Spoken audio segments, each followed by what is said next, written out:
recovery facility upang magkaroon po ng segregation sa pag-aaral tungkol sa basura. Okay. Ito po ay matatagpuan sa Sikyumanain, Barangay Tadakutyo.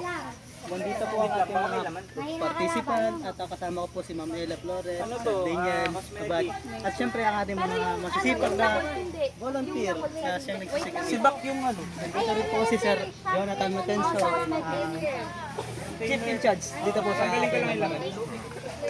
Sir, ito, anong pong gagawin natin sa mga basura mo ito? Siyempre po, habang nag-aantay po tayo ng mga tao,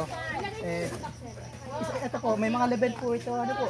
Ito po ay barangay, mga barangay po, San Isidro, Kaibotok at Bayani. So bali, Ano sir, ano pong laman ito sir? ito po naman po niya na good, ano po ito, di nabubulok po.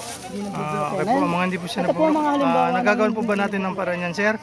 Opo. May kapakinabangan pa po? Yes po. Ito po idadalhin po sa ano, kukunin po ito ng CEMEC o ng Republic Cement para po gawing alternative fuel. Okay po.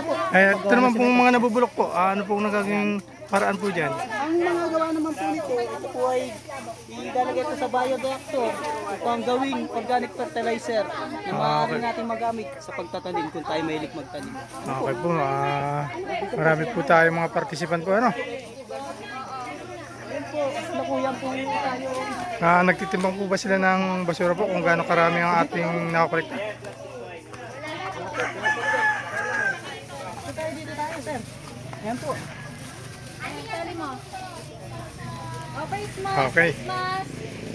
Ay, baka Sige. nakikita niyo ako nang hindi naka-face mask. Hindi po. Ay! Huwag kayo mauwi yung